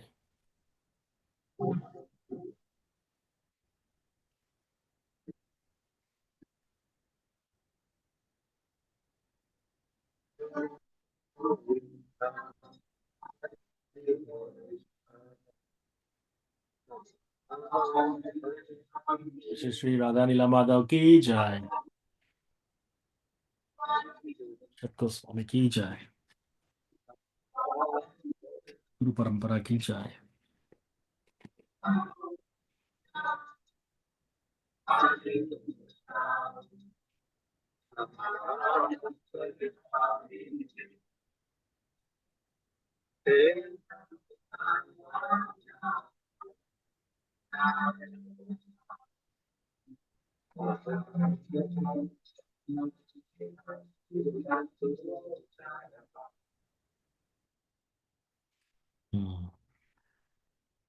సో ఎస్ ప్రభుజీ మనకు అంటే నాకైతే నేను ఇంతవరకు ఇంకా చదవలేదు ఏం కథ అట్లా ఆ ఎముకను ఎందుకు వాడుతున్నాం అనేది. సో అదేమన్నా నేను తెలుసుకున్నాక మీకు మళ్ళీ చెప్తాను. బట్ అప్పటి వరకు మీరు ఇంకెవరైనా డివోటీస్ని కూడా అడగండి. ప్రస్తుతం మాత్రం మనకు శాస్త్రంలో చెప్పారు కాబట్టి అది మనం దాన్ని తీసుకుంటాం. Yes fully agree with you sir. But దాని వెనకాల ఏమన్నా, ఎందుకంటే సాక్షాత్ ఆయన చేతిలోకి వచ్చిందంటే దేవాదేవుడి చేతిలోకి సంథింగ్ ఈజ్ దేర్. నాకు తెలియకపోవచ్చు, తెలియనంత మాత్రాన లేదని అనుకోకూడదు. ఇంకో భగవంతుడి చేతిలోకి ఎలా వచ్చింది అంటే పాంచజన్య హృషికేశ. సో పాంచజన్య ఆ సముద్రం నుంచి తీసి అక్కడ అడుగుతాడు అనమాట. అడిగితే మీ కొడుకు అంటే ఫస్ట్ సముద్రంలో వేస్తారు. సముద్రంలో వేస్తే ఈ శంకులో ఉంది అని తెలుసుకొని అక్కడికి వెళ్తారు పాంచజన్య. ఆ పాంచజన్య తర్వాత అప్పుడు భగవంతుడు అది శంకు అవుతుంది అనమాట. సో అప్పుడు శంకు కూడా అందరూ అదొక పర్సనల్ ఐటమ్గా వాడేవాళ్ళు యుద్ధం చేసేటప్పుడు లేదా ఏదైనా పెద్ద పని చేసేటప్పుడు. భగవంతుడు ఈవెన్ ద్వారకాకు వచ్చేటప్పుడు ఆ శంకు పేరు పూరిస్తాడనమాట. సో అందరికీ తెలిసేలాగా, అందరికీ భగవంతుడు వస్తున్నాడు అని తెలియజేయడం కోసం. సో ప్రతి ఒక్కరి సౌండ్ డిఫరెంట్గా ఉండేది.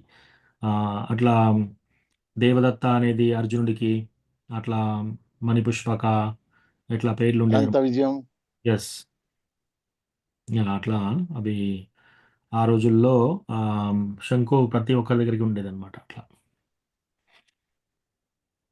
ఇంకొక ప్రశ్న. ధన్యవాదాలండి. Thank you Prabhu.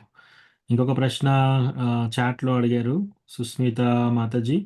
సో నేను 10th క్లాస్లో ఉన్నాను, నాకు మంచి టిప్స్ చెప్పండి కాన్సన్ట్రేషన్ పెంచుకోవడానికి, కాన్సన్ట్రేషన్ ఇంక్రీజ్ చేసుకోవడానికి. Yes thank you so much. మీరు 10th క్లాస్లో ఉన్నా కూడా భాగవత కథ వింటున్నారు. సో ఇది చాలా చాలా ముఖ్యమైన విషయం. Thank you so much. అంత చిన్న ఏజ్లో కూడా భాగవత కథ వినాలనే ఆలోచన వచ్చింది. మీరు టైం స్పెండ్ చేస్తున్నారు కాబట్టి. సో కాన్సన్ట్రేషన్ మనము అంటే భగవంతుని భక్తి కాన్సన్ట్రేషన్ కోసం అని చేయడం కాదు. కానీ ఎప్పుడైతే మనము చాంటింగ్ చేయడము, ఈ 4 రెగ్యులేటివ్ ప్రిన్సిపల్స్ ఫాలో అవుతామో మనకు ఆటోమేటిక్గా మన యొక్క యాంగ్జైటీస్ అన్నీ పోతాయి. ఇప్పుడు ఫర్ ఎగ్జాంపుల్ మాంసాహారం తిన్నారనుకోండి, మాంసాహారము, మత్తు పదార్థాలు సేవించడము, ఈ 4 రెగ్యులేటివ్ ప్రిన్సిపల్స్ మనం చెప్పినవి, జూదం ఆడడము, ఇవన్నీ ఏంటంటే టెన్షన్ క్రియేట్ అవుతుందన్నమాట. ఎప్పుడైనా మనము గ్యాంబ్లింగ్ చేసేటప్పుడు ఏమవుతుందంటే నెక్స్ట్ ఏమవుతుంది అని అట్లా ఇంకా అన్నీ మనం పొడగొట్టుకునే అవకాశం ఉంటుంది. కాబట్టి ఈ 4 రెగ్యులేటివ్ ప్రిన్సిపల్స్ ఆఫ్ ఫ్రీడమ్, మాంసాహారము, పరస్త్రీ పరపురుషులతో అక్రమ సంబంధము, జూదం ఆడడము, మత్తు పదార్థాలు సేవించడం, దీని ద్వారా ఏంటంటే యాంగ్జైటీస్ చాలా పెరుగుతాయి. మన హెల్త్ సరిగా ఉండదు, కాన్సన్ట్రేషన్ చేయలేము. సో ఎప్పుడైతే మనం ఇవన్నీ వదిలేస్తామో ఆటోమేటిక్గా మన సాత్విక లైఫ్ స్టైల్ వచ్చేస్తాం. మనం ఆహారం తీసుకునేటప్పుడు కూడా దాంట్లో ఆనియన్ గార్లిక్ ఉందనుకోండి, మనకేమవుతుందంటే అజిటేషన్, మన శారీరక అట్రాక్షన్స్ పైన అజిటేషన్ ఎక్కువ ఉంటుంది. కాబట్టి మనము ఆనియన్ గార్లిక్ వదిలేసేసి సాత్విక ఆహారం తీసుకొని రోజు ఎంత వీలైతే అంత ఒక రౌండ్తో, కానీ మీరు ఆల్రెడీ చాంటింగ్ చేస్తుంటే చేయండి, లేకపోతే అట్లీస్ట్ ఒక రౌండ్ స్టార్ట్ చేయండి. స్టార్ట్ చేస్తే అలా అన్నీ మీకు కాన్సన్ట్రేషన్ ఆటోమేటిక్గా వచ్చేస్తుంది దాంతోపాటు. ఇంకా దానికంటే మంచిగా ఏంటంటే మనము 2 hours చాంటింగ్ చేసి ఆ రోజంతా బాగుంటుంది మనకి. ఎప్పుడైనా ఏ కాంపిటేటివ్ ఎగ్జామ్ చదివేటప్పుడైనా కూడా మీరు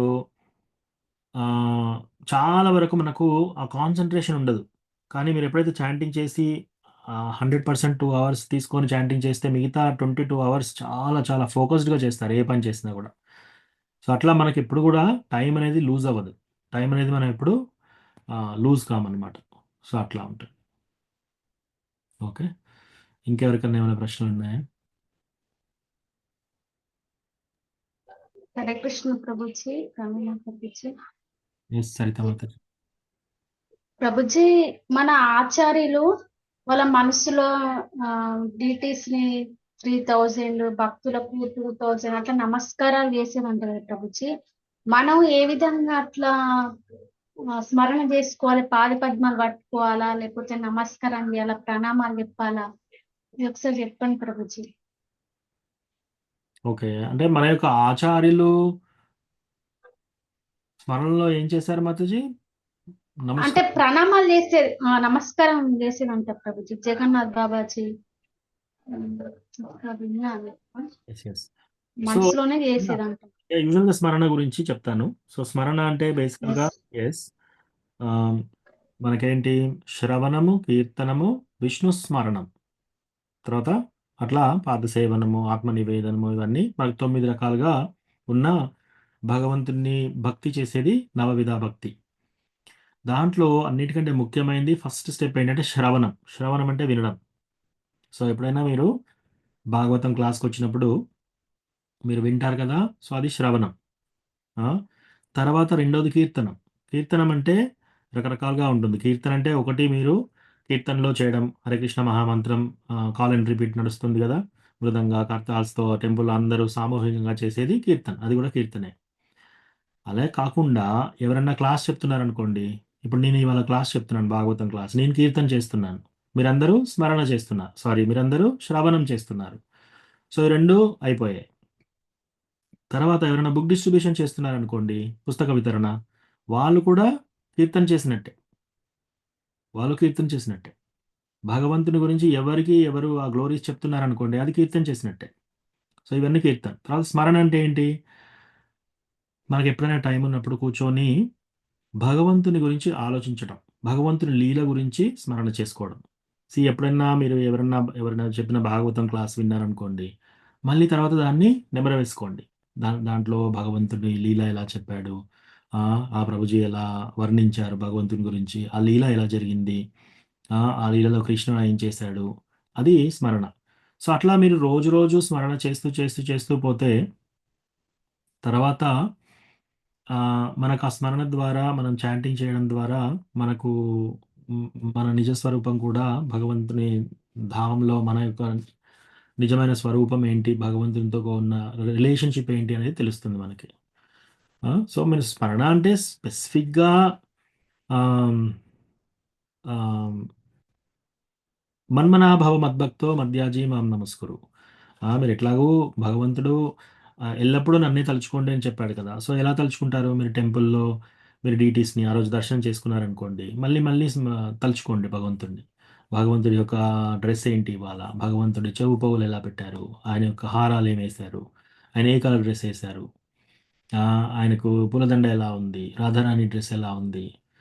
ఇదంతా కూడా స్మరణ కిందికే వస్తుంది. మీరు ఫెస్టివల్ అంతా అయిపోయినాక ఎంత మంచి ఫెస్టివల్ జరిగింది ఇవాళ. చక్కగా టెంపుల్‌లో చాంటింగ్ చేసుకున్నాము. అందరూ కలిసి కీర్తన చేసుకున్నాము. ప్రసాదం ఇలా ఉంది. తర్వాత భగవంతుని లీల ఇలా ఉంది. ఈరోజు కథ ఇలా ఉంది. ఆ కథను స్మరించుకోండి. లేదా మీకు ఇష్టమైన పాస్ట్ టైమ్స్ ఇవన్నీ స్మరణ కిందికే వస్తాయి. సో, ప్రత్యేకించి మనము ఒక రూల్ ప్రకారము అట్లా మనము యాస్ ఎ డివోషనల్‌లో ప్రోగ్రెస్ అవుతుంటే మనకు అర్థమవుతుంది. కానీ యెస్ ప్రస్తుతానికి మనం స్మరణ చేసేదేంటి? ఎస్పెషల్లీ మనం విన్న క్లాస్ మళ్ళీ నెమరు వేసుకోవడం అట్లా. లేదా ఇంకెవరికన్నా చెప్పడం. ఫ్రీ టైమ్‌లో. ఓకేనా Mataji? Okay Prabhuji. Thank you Prabhuji. Hare Krishna. Thank you ప్రభు, ధన్యవాదాలు. ధన్యవాదాలు మాతాజీ. హరే కృష్ణ. హరే కృష్ణ ప్రభుజీ. Yes, Mataji. భక్తిలో ఉన్నాక కూడా ఎవరైనా కోపం తెప్పించే మాటలు మాట్లాడితే కోపం వచ్చేస్తుంది ప్రభుజీ. దీనివల్ల ఒక గిల్ట్ అనేది ఉంటుంది, నేనేం భక్తురాల్ని అన్న ఫీలింగ్ ఉంటుంది. సో అంటే భక్తిలో ఇంకా ఇంకా మనకి ఎక్స్పీరియన్స్ కావాలంటారా ప్రభుజీ ఈ సహనం అనేది రావడానికి? లేదంటే అలాంటి మనుషులకి దూరంగా ఉండాలంటారా? ఏం చేయమంటారు ప్రభుజీ? చాలా మంచి ప్రశ్న అడిగారు మాతాజీ. సో ఎస్, భక్తిలోకి మనకు రాగాలంటే రాగానే ఇది క్రమక్రమంగా అవుతుంది. క్రమక్రమంగా అంటే ఏంటి? ఇప్పుడు మనము చూస్తే మనము రోజు రోజుకి ఓల్డ్ అయిపోతున్నాం. మన ఏజ్ని తీసుకుంటే 10 సంవత్సరాల కింద మనం ఒక రకంగా ఉండేది, ఇప్పుడు ఒక రకంగా అయిపోయాం. గ్రాడ్యువల్గా మనకు తెలియకుండానే అయిపోతుంది ఏజ్ వచ్చేస్తూనే ఉంది. పిల్లలు పెరుగుతూనే ఉన్నారు. మీరు చూస్తే చిన్నపిల్లలు ఇట్లా పాకుతూ పాకుతూ ఉంటారు, అంబాడుతూ ఉంటారు, ఒకరోజు నడుస్తుంటారు, మళ్ళీ తర్వాత ఇమ్మీడియట్గా టీనేజ్ అయిపోతారు. చాలామంది ఎవరైనా చుట్టాలు చూడకుండా వచ్చి, ఓ అంతలో ఇంత పెరిగాడా, ఇంత హైట్ వచ్చేసాడా, ఇంత ఇలా తయారయ్యారా అంటారు, ఆశ్చర్యపోతారు. సో క్రమక్రమంగా జరుగుతుంది ఏదైనా కూడా. సో ఇది కూడా, కోపం అనేది కూడా ఫస్ట్ ఆఫ్ ఆల్ మనము ఎన్ని జన్మల నుంచో వీటన్నిటికీ ఈ అనర్థాలకి లోబడి ఉన్నాం. కామక్రోధ లోభ మోహ మదమాత్సర్యాలు ప్లస్ ఇంప్రెషన్స్. బయట వాతావరణం కూడా చూస్తే ఇవాళ రేపు తినే తిండి అలాగే ఉంది, ఆహారం. ఇవాళ రేపు చూస్తే టీవీ వార్తలు అలాగే ఉన్నాయి, ఇంటి పరిస్థితులు అలాగే ఉన్నాయి. ఒకరు ఒక మాట అంటే ఇంకొకరు దాన్ని 10 రెట్లు ఎక్కువ అంటున్నారు, రైట్? దాంతో ఏంటంటే అజిటేషన్ పెరుగుతుందన్నమాట. సో ఎస్, మీరు డివోషన్లోకి వచ్చినప్పుడు ఇమ్మీడియట్గా కోపం మొత్తం జీరో అయిపోయే ఛాన్స్ ఉండదు, క్రమక్రమంగా తగ్గుతుంది. మీకు అట్లీస్ట్ మీరు ఎన్ని సంవత్సరాలు డివోషన్లో ఉన్నారు, మీకు తెలుసు కదా. సో అలా చూసుకోండి. మీరు భక్తురాలు కాకముందు మీకు కోపం ఎలా ఉంది, ఇప్పుడు ఎలా ఉంది, సేమ్ ఉందా, తగ్గిందా, ఎక్కువైందా చూసుకోండి. First point. ఇంకోటి, అట్లీస్ట్ మీరు కోపం వచ్చిన తర్వాత కూర్చొని గిల్ట్ అంటున్నారు మీరు, నాకు బాధ అనిపిస్తుంది, నేనేం భక్తురాలని, నాకు ఇంకా ఎంత దూరం వెళ్ళాలి. అదే ప్రోగ్రెస్. ఫస్ట్ ఆఫ్ ఆల్ ఎవరి మీదన్నా కోపం వచ్చినప్పుడు మళ్ళీ కూర్చొని మనం ఆలోచిస్తున్నాం, అయ్యో నేను తప్పు చేశానేమో అని చెప్పి సారీ చెప్పారనుకోండి. తప్పులు అందరూ చేస్తారు, సారీ ఎవరు చెప్తారో వాళ్ళు గొప్ప. చాలామంది హేళన చేస్తారు కూడా, నువ్వు ఏంటి ఇలా ప్రవర్తిస్తున్నావు, మళ్ళీ సారీ చెప్తున్నావు, మళ్ళీ సారీ చెప్తున్నావు, మళ్ళీ అలాగే చేస్తున్నావు. ఎస్, సారీ చెప్పకుండా చేసేవాళ్ళు చాలామంది ఉన్నారు ఈ ప్రపంచంలో. కానీ అట్లీస్ట్ మనం ఒకసారైనా కూర్చొని ఆలోచిస్తున్నాం కదా, అది ప్రోగ్రెస్. దాంట్లో మనం ఒక స్టెప్ ముందున్నాం. రెండోది గిల్ట్. అంటే బాధ అవుతుంది మనకి, అయ్యో నాకు కోపం వచ్చింది, ఈ వ్యక్తి వీళ్ళ విషయాల్లో మనం కోపం రాకూడదు, చేయకుండాల్సింది కానీ వచ్చింది, అది కూడా ప్రోగ్రెస్. అంటే ఇంకో మెట్టు ఎక్కారు మీరు ఆల్రెడీ. ఆ గిల్ట్ వస్తుంది అంటే అది మంచిది, అదే ప్రోగ్రెస్. ఎందుకంటే మీకు భక్తిలో లేనప్పుడు ఎవరినైనా తిడితే చాలా సంతోషంగా ఉంటుంది, ఆహ్లాదంగా ఉంటుంది, రైట్? ఇంకోసారి కనబడితే నేను తిట్టమేంటి, ఇంకా కొడతాను అని అనుకుంటారు. అదేంటి, వాళ్ళ స్టెప్ కింద ఉన్నారు. మనం కోపంగా వచ్చినప్పుడు మనం బాధపడుతుంటే ఒక స్టెప్ ఎక్కాం. సో మనము కరెక్ట్ చేసుకోవడానికి అది ఫస్ట్ స్టెప్. అలా క్రమక్రమంగా చేస్తుంటే కొన్ని సంవత్సరాల్లో అది కూడా పోతుంది, డెఫినెట్లీ పోతుంది.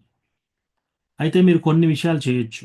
ఏంటంటే, ఇప్పుడు ఎవరన్నా శాస్త్రాలను దూషించారనుకోండి, భక్తులను దూషించారనుకోండి, విగ్రహాలను దూషించారనుకోండి, డివోటీస్ని దూషించారనుకోండి, మీ కోపం రావాలి, అది సహజం. కోపం కూడా వ్యక్తపరచాలి, అక్కడి నుంచి మీరు వెళ్ళిపోవాలి. సో అది ఓకే. ఇలా కాకుండా నార్మల్ కాన్వర్జేషన్లో అవుతున్నాయి, అయినా మీకు కోపం వస్తుంది అంటే మీరు ఫస్ట్ ఏం చేయాలి అంటే, ఆ వ్యక్తుల గురించి మంచిగా ప్రేయర్ చేయండి. భగవంతుని దగ్గరికి వెళ్ళి వాళ్ళు బాగుండాలి అని ప్రేయర్ చేయండి. మీరు ఎప్పుడైతే అలా చేయడం మొదలు పెడతారో ఇమ్మీడియట్గా మీ హృదయం నుంచి ఆ బాధ అనేది, ఆ నొప్పి అనేది వెళ్ళిపోతుంది, ఆ గిల్ట్ అనేది వెళ్ళిపోతుంది. నెక్స్ట్ టైం వచ్చినప్పుడు మీరు చాలా ఈజీగా హ్యాండిల్ చేయగలుగుతారు. కానీ లోపల అలా ఉంచుకొని మీ భక్తి ఇలా చేస్తున్నారనుకోండి, మనల్ని తినేస్తుంది అనమాట. ఇప్పుడు ఈ ఫోన్ ఇలా పట్టుకొని ఉన్నాను అనుకోండి, నేను ఒక అర్ధగంట సేపు ఇలా పట్టుకున్నాను అనుకోండి, చేయి గుంజుతుంది. గంట సేపు పట్టుకున్నాను అనుకోండి, ఇంకా నొస్తుంది, భుజం అంతా నొప్పిలేస్తుంది. ఇలా ఒక 6 గంటలు ఇట్లా పెట్టాననుకోండి, ఇంకా ఇక్కడంతా నమ్‌నెస్ వచ్చేస్తుంది. ఒక రోజంతా పెడితే చెయ్యి ప్రమాదమే ఇంకా. 2 రోజులు పెడితే నరాల బలహీనత చెయ్యి కూడా పని చేయకపోవచ్చు. అయితే ఇలా ఉన్నప్పుడు మీరేం చేయాలంటే, మనమేంటి కోపం ఒక్కసారి ఆ గొడవనో ఏదో అయింది. మనం దీన్ని 6 గంటల తర్వాత గుర్తు చేసుకుంటున్నాం. 6 నెలల తర్వాత గుర్తు చేసుకుంటున్నాం. సంవత్సరం తర్వాత గుర్తు చేసుకుంటున్నాం.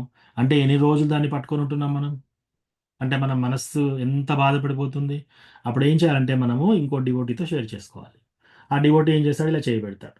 అప్పుడేంటి బరువు తగ్గుతుంది. నెక్స్ట్ ఏంటంటే, ఎవరి మీదైతే మన కోపం వస్తుందో వాళ్ళ గురించి మంచి ప్రేయర్ చేయాలి. మంచి ప్రేయర్ చేయాలి. వాళ్ళు చాలా బాగుండాలి అని చెప్పేసి.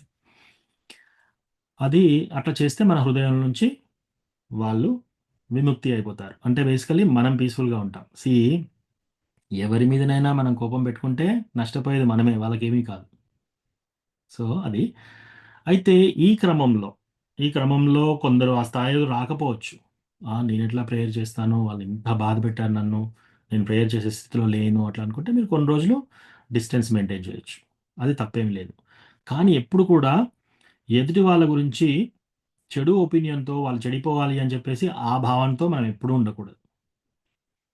సో, మీకు అన్ని విధాలుగా చెప్పాను ఆన్సర్. ఒక మీ ప్రశ్నే కాదు. ఇది అందరికీ కావాలని చెప్పి. సో, మీరు చూసుకోండి. ఫస్ట్ ఏంటి, మనము ఇంకో డివోటీతో షేర్ చేసుకోవడం, మన మనసులో నుంచి తీసేయాలంటే వాళ్ళ మేలు గురించి ప్రార్థన చేయడం. రెండోది వీలైతే సారీ చెప్పడం. వాళ్ళు వింటే. ఎన్ని సార్లైనా చెప్పొచ్చు. అది తప్పేం లేదు. వాళ్ళు హేళన చేసినా కూడా మనమేమి దాన్ని తీసుకోవాలి. ఎందుకంటే మనం వర్క్ చేసుకుంటున్నాం. మనం వర్క్ చేసుకునే విషయం వాళ్ళకి తెలీదు. కానీ ఒక 2, 3 సంవత్సరాల తర్వాత మనకింకా మొత్తం కోపం పోతుంది. అప్పుడు మనం ఎక్కడో ఉంటాం భక్తిలో. రైట్? సో, మనం భక్తిలో ఎదగాలి. మనం కృష్ణాకి దగ్గర కావాలి. అట్లా చూసుకోవాలి మనం. ఓకేనా మాతాజీ? అయితే ప్రభుజీ ఆ మనిషి మీద కోపం ఉండదు ప్రభుజీ అస్సలు. కానీ ఆ సిట్యుయేషన్‌లో అలా రియాక్ట్ అయ్యానేంటి అనేసి ఆ గిల్ట్‌తోనే అసలు బాధపడిపోయి అది రోజులు గడిచిపోతున్నాయి అట్లాగే. కానీ కృష్ణకు కూడా నేను దూరం అయిపోతున్నానేమో, కృష్ణ నన్ను హేట్ చేస్తున్నాడేమో అన్న ఫీలింగ్ గూడా ఉంది ప్రభుజీ. ఓకే. సో, ఒకటి మాతాజీ, కృష్ణ ఎవ్వరిని హేట్ చేయడు. కృష్ణ స్వభావం ఏంటి అంటే, యాక్చువల్లీ ఎవరన్నా కృష్ణ దగ్గరికి వెళ్లి జస్ట్ ఇలా నమస్కారం పెడితే కృష్ణ కరిగిపోతాడంట. మెల్ట్ అయిపోతాడు కృష్ణ. ఎటువంటి రాక్షసుని చూసినా కూడా కృష్ణ ఎవ్వరిని హేట్ చేయడు. మనం ఏ జన్మ తీసుకున్నా కూడా కృష్ణ మనతో పాటు పరమాత్మగా అందులో ఉంటాడు. మనము హేయమైన జన్మ, పశువు జన్మ తీసుకున్నా సరే కృష్ణ మనతో పాటు ఉన్నాడు. మనం కుక్క జన్మలో ఉన్నప్పుడు కృష్ణ మనతోటే ఉన్నాడు పరమాత్మగా. పంది జన్మ తీసుకున్నప్పుడు కృష్ణ కూడా మన హృదయంలో ఉన్నాడు. చెట్టు జన్మ తీసుకున్నప్పుడు కృష్ణ మన హృదయంలో ఉన్నాడు. సింహం జన్మ, పులి జన్మ, మనం ఆలోచించే ప్రతి చెడు ఆలోచన కృష్ణకి తెలుస్తుంది. అయినా కూడా కృష్ణ మనల్ని హేట్ చేయడు. అదొకటి కాన్ఫిడెంట్‌గా మీరుండండి. రెండోది ఆల్రెడీ మీరు మంచి విషయం ఏం చెప్పారంటే, వాళ్ళ గురించి మీరు చెడు స్వభావంగా ఏం తీసుకోవట్లేదు కానీ ఆ టైంలో మీకు అలా రియాక్షన్ వస్తుంది. సో, దీనికి ఎగ్జాంపుల్ మాతాజీ ఏంటంటే, ఆ టైంలో ఆ రియాక్షన్ ఎందుకొచ్చిందంటే మన సాధన స్ట్రాంగ్‌గా లేదు. మన సాధన ఎప్పుడైతే చాలా డీప్‌గా సాధన స్ట్రాంగ్‌గా ఉందనుకోండి, ఈ జరిగే అలజడి మనల్ని డిస్టర్బ్ చేయదు. ఈ జరిగే అలజడి డిస్టర్బ్ చేసి మన కోపం వస్తుందంటే మనం బాగా వర్కౌట్ చేసుకోవాలి. భక్తిలో ముందుకు వెళ్ళాలంటే మనం ఇంకా వర్కౌట్ చేసుకోవాలి. హిస్ హోలీనెస్ రాధానాథ్ స్వామి మహారాజ్ ఏమంటారంటే, the greatness of an individual is estimated by how they tolerate provoking situations. అంటే తెలుగులో ఎవరికైనా కవ్వింపు చర్యలు జరుగుతున్నాయనుకోండి, అంటే ఎదుటి వాళ్ళొచ్చేసి రకరకాలుగా మాట్లాడుతున్నారు, నిందిస్తున్నారు, లేకపోతే రెచ్చగొడుతున్నారు, రెచ్చగొట్టే విషయం చేస్తున్నారు. అప్పుడు ఎవరైతే టాలరేట్ చేసుకుంటారో, మనిషి యొక్క గొప్పతనం వాళ్ళు ఎంత టాలరేట్ చేసుకుంటారో అంత గొప్పవాళ్ళు వాళ్ళు. ఎవరన్నా ఒక చిన్న మాట అనగానే, నువ్వు ఈ మాట అంటావా అని చెప్పి ఇంకా 10 రెట్లు మాట అన్నారనుకోండి, అసలు ఫస్ట్ ఆఫ్ ఆల్ వాళ్ళే డిస్టర్బ్డ్‌గా ఉన్నారు. రైట్? దీనికి ఒక ఎగ్జాంపుల్ చెప్తారు. ఒక మ్యాంగోని మనం గట్టిగా పిసికామనుకోండి ఏమవుతుంది? మ్యాంగో జ్యూస్ వస్తుంది బయటికి. ఒక ఆరెంజ్‌ని గట్టిగా పిసికామనుకోండి ఆరెంజ్ జ్యూస్ వస్తుంది. రైట్? నిమ్మకాయని పిసికామనుకోండి నిమ్మ జ్యూస్ దాని లోపట ఏముందో అదే బయటికొస్తుంది. రైట్? నిమ్మకాయని గట్టిగా ఇట్లా పిండితే మనకి మ్యాంగో జ్యూస్ రాదు కదా! సో, మనల్ని ఎవరైనా పిండారనుకోండి, పిండడం అంటే ఎవరో బాగా రెచ్చగొట్టారు మనల్ని. అప్పుడు ఏమొస్తుంది? మన లోపట ఏముందో అదే బయటికొస్తుంది. సో, మన లోపటి నుంచి ఏమొస్తుంది? కోపం వస్తుంది అంటే, అది మన లోపట ఉంది. అదే బయటికొస్తుంది. సో, దానికి మనం ఫస్ట్ రియాక్షన్ ఏంటంటే, యెస్. మీరు ఎగ్జాక్ట్‌గా అన్నట్టు యాహ్! కృష్ణకి దూరం అవుతున్నానేమో, ఇంకా నేను దగ్గర కాను. ఇలా అయితే కృష్ణ నన్నెలా స్వీకరిస్తాడు? అలా ఆలోచించడం చాలా మంచిది. అట్లా ఎవరన్నా ఆలోచించగలిగితే వాళ్ళు ఆల్రెడీ ఒక స్టెప్ ముందుంటున్నారు. ఇప్పుడు నేనేం చేయాలి? జాగ్రత్తగా మీరు చాంటింగ్ చేసేటప్పుడు వినండి. ఆ నామం వినండి. ప్లస్ భాగవతం చదవండి రోజు. ఆ! భగవంతుని భక్తి చేయండి. ఈ 4 రెగ్యులేటరీ ప్రిన్సిపల్స్ ఫాలో కాండి. ఆనియన్, గార్లిక్ ఇవన్నీ బంద్ చేయండి. క్రమక్రమంగా మీరు డెఫినిట్‌గా మీకు తెలిసిపోతుంది. ఒక 2, 3 ఇయర్స్‌లో ఇంకా తొందరగానే మీరెంత సిన్సియర్‌గా, సీరియస్‌గా భక్తి చేస్తారో ఎవరన్నా ఇటువంటి సిట్యుయేషన్ కలిగించినప్పుడు మీరు దాన్ని ఇంతకుముందు జరిగిన సిట్యుయేషన్ అలాగే జరిగినా కూడా మీరు చాలా నవ్వుతూ తీసుకుంటారు. ఆ స్టేజ్ వస్తుంది. డెఫినెట్‌లీ వస్తుంది. హ్మ్. Thanks a lot Prabhuji. అసలు చాలా బాగా చెప్తున్నారు ప్రభుజీ. హ్మ్. Thanks a lot. డెఫినెట్‌గా వస్తుంది. మీరు ఇంకా ఫాస్ట్‌గా ప్రోగ్రెస్ కావాలంటే మీరు ఎవరైనా సీనియర్ డివోటీ దగ్గరికి వెళ్లి ప్రభుజీ, మాతాజీ నాకు కోపం తగ్గడానికి కొంచెము ప్లీజ్ ప్రే చేయండి మీరు అని ఎవరైనా ప్రేయర్స్ అడిగితే వాళ్ళు ప్రే చేస్తే ఇంకా ఫాస్ట్‌గా మనకు అదవుతుందనమాట. So, progress 100% guarantee. మీరు ఆల్రెడీ ప్రోగ్రెస్‌లో ఉన్నారు. ఎందుకంటే ఇటువంటి ప్రశ్న అడిగారు. మీరు ఆల్రెడీ కోపం వచ్చినందుకు బాధవుతుంది అంటే మీరు ఆల్రెడీ పై మెట్లో ఉన్నారు ఆల్రెడీ. ఇంకా కొంచెం. సో, అలా చాంటింగ్ చేస్తూ పోతే అది కూడా పోతుంది. హరే కృష్ణ.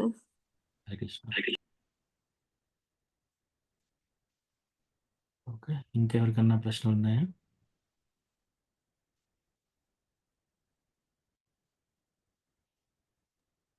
హరే కృష్ణ ప్రభుజీ, ప్రణామాలు ప్రభు. యెస్ మాతాజీ. తులసి మాతాజీ. ప్రభుజీ ఇప్పుడు కంటిన్యూగా కరెక్ట్ గా కూర్చొని క్లాసు వినలేను ప్రభు. హ్మ్. కొంచెం ఇంట్లో సర్వీస్ చేసుకుంటూ క్లాసు వింటుంటా. ఒక్కొక్కసారి కొంచెం లేట్ అయిందంటే భగవంతుని డెకరేషన్ చేసుకుంటూ క్లాస్ వింటాను ప్రభు. హ్మ్. ఇంట్లో ఎవరు లేరు కదా, బాబు వెళ్తాడు, ఆయనకు సర్వీస్ చేసుకుంటూ వింటాను. అది నా పట్ల భగవంతుని పట్ల అపరాధమే అవుతుందా ప్రభుజీ, మీ గురువుల పట్ల? ఏం కాదు మాతాజీ. ఎస్పెషల్లీ మీరు అంటే ఈ కాల్ పర్వాలేదు. కాకపోతే మీరు ఎంత కాన్సంట్రేట్‌గా వింటున్నారనేది అంత ఇంపార్టెంట్. ఆహ్, యాక్చువల్లీ దీన్ని బట్టి మీ మనసెక్కడుందో అది మెయిన్ ఇంపార్టెంట్. కొందరేం చేస్తారంటే భాగవతం క్లాస్‌లోకొచ్చి ప్రసాదం తీసుకొనొచ్చేసి కూర్చొని ఆవలింత తీసుకుంటూ భాగవతం క్లాస్ జరుగుతుంటే నిద్రపోతారు గూడా. కలలు కంటుంటారు. రైట్? అది డెఫినిట్‌గా అపరాధం అవుతుంది. రెండోది మనం విగ్రహారాధన చేసేటప్పుడు కూడా కాన్సంట్రేషన్‌గా చేయాలి. అలా చేయకపోతే విగ్రహారాధన అపరాధం అవుతుంది. రైట్? సో, అట్లా ఉంటాయి. కొన్ని సేవా అపరాధాలు కొన్ని ఇవన్నీ ఉంటాయి. కానీ ఇప్పుడు మన లైఫ్ ఏంటి? యెస్. పనులున్నాయి ఇంట్లో. టైంకి ఉండాలి ఫ్యామిలీ మెంబర్స్‌కి. ఆ! పొద్దున డీటీస్‌ని లేపాలి. మరి అదే టైంలో భాగవతం క్లాస్ అవుతుంది. మరి ఇవన్నీ ప్యారలెల్‌గా చేయకపోతే పని అయిపోదు, చాంటింగ్ అయిపోదు, వంట కాదు. సో, ఎక్కడో కూడా మీరు బ్యాలెన్స్ చేసుకోవాలి. సో, పర్వాలేదు మాతాజీ. చాంటింగ్ చేసేటప్పుడు మాత్రం 100% ఫోకస్ పెట్టి చేయండి. 99% మన ఆ!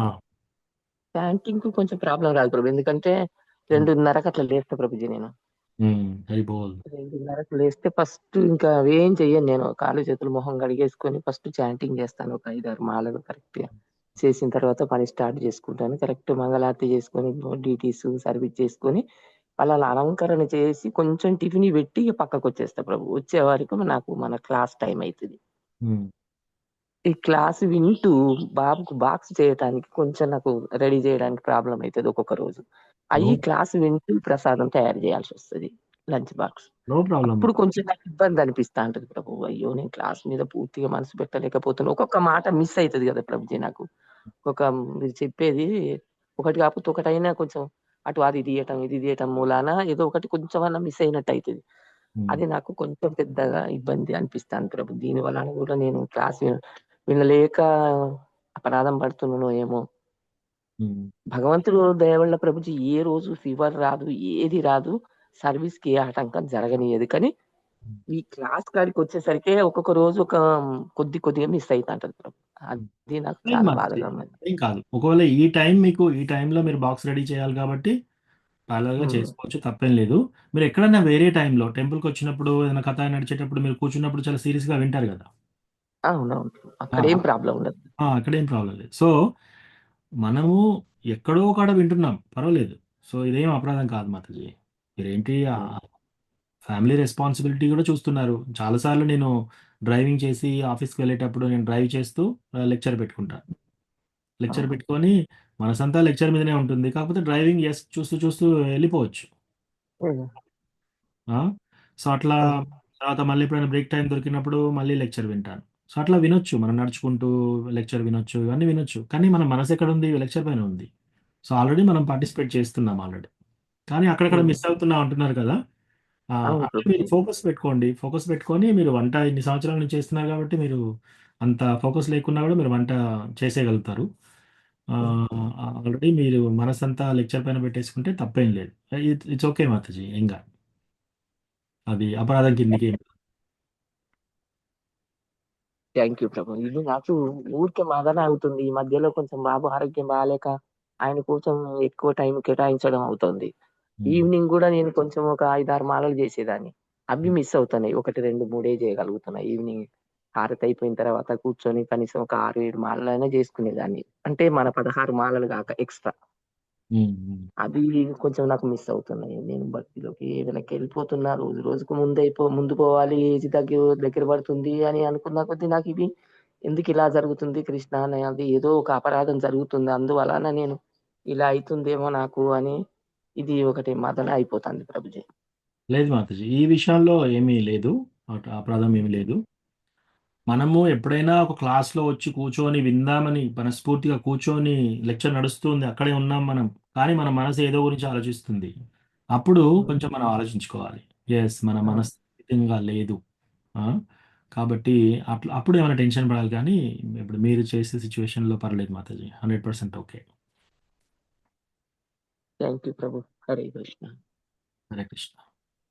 అది ఎట్లా అంటే ప్రభుజీ పూర్తిగా క్లాసు అండర్స్టాండ్ కాకుండా కొంచెం విని కొంచెం మిస్ అయ్యేసరికి దాంట్లో ఉన్నది నేను ఏదన్నా తెలుసుకోవాల్సింది నేను ఏమన్నా తెలుసుకోలేకపోయానేమో, అది ఆ వర్డ్ మిస్ అయిపోయినా, ఆ వాక్యం మిస్ అయిపోయినా, అది నాకు అండర్స్టాండ్ కాలేదు అని అదొకటి డౌట్ ఉండటాన మళ్ళీ ఎవరినన్నా ఒకరిని మాతాజీలను ఫోన్ చేసి ఈ ప్రభుజీ ఈ టైం వరకు నేను వినగలిగిన, మిగతాది నేను వినలేకపోయినా ఈ కొంచెం టైంలో అని అట్లా అడుగుతున్నా ప్రభు. మాతాజీ అట్లా కొంచెం అంతా మీరు ఒక్క పాయింట్ కూడా మిస్ కావద్దు. నేను మిస్ అయినప్పుడు ఇంకా మీరు ఫోన్ చేసి ఇంకోరిని కనుక్కుంటున్నారంటే మీ ఆడటం చాలా ఎక్కువ ఉందన్నమాట శ్రవణం మీద. సో అది మంచి లక్షణం, అది భక్తిలో ప్రోగ్రెస్ లక్షణం. అది మీరు పై మెట్లోనే ఉన్నారు భక్తిలో. సో మీరు ఏం టెన్షన్ పడకండి.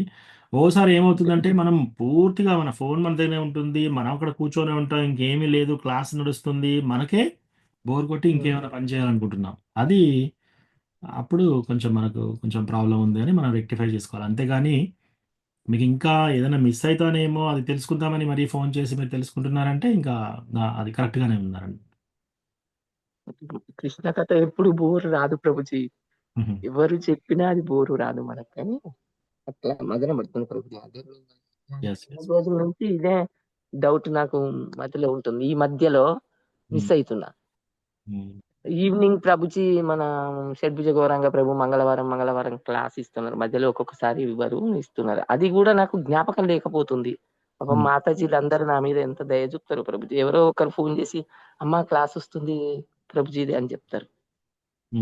ఇవన్నీ చిన్నవి చూసుకొని నాది ఏదో ఎక్కడో అపరాధం ఉంది నాది ఉండటానే నేను ఇది జ్ఞప్తి ఉంచుకోలేకపోతున్నా, ఇలా ఫాలో కాలేకపోతున్నానేమో ప్రభుజీని అడగాలి అని అనుకున్న ప్రభుజీ. లేదు మాతాజీ, ఇప్పుడు మీరు చెప్పిన అన్ని కూడా మీకు వినాలని ఉంది, ఆ ఇంట్రెస్ట్ ఉంది, వినే కృష్ణ కథ మీద ఆకర్షణ ఉంది. మీరు ఏది మిస్ కావద్దని మళ్ళీ వేరే మాతాజీస్తో డిస్కస్ చేస్తున్నారు. ఇదంతా మంచి మంచి రూట్‌లోనే ఉన్నారు మాతాజీ. దాని గురించి మీరేం టెన్షన్ పడకండి. Okay Prabhu. థ్యాంక్ యూ ప్రభు. పూర్వత కలిగింది ప్రభుజీ నా మనసుకి. హరే ప్రణామం. ఓకే. ఇంకేమైనా ప్రశ్నలున్నాయా?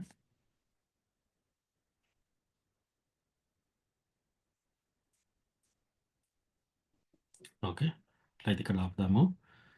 వాంఛాకల్పతరుభ్యశ్చ కృపా సింధుభ్యేవ చ పతితానాం పావనేభ్యో వైష్ణవేభ్యో నమో నమః. అనంతకోటి వైష్ణవృంది की जय. श्रील प्रभुपाद की जय. हरे कृष्ण. ధన్యవాదాలు.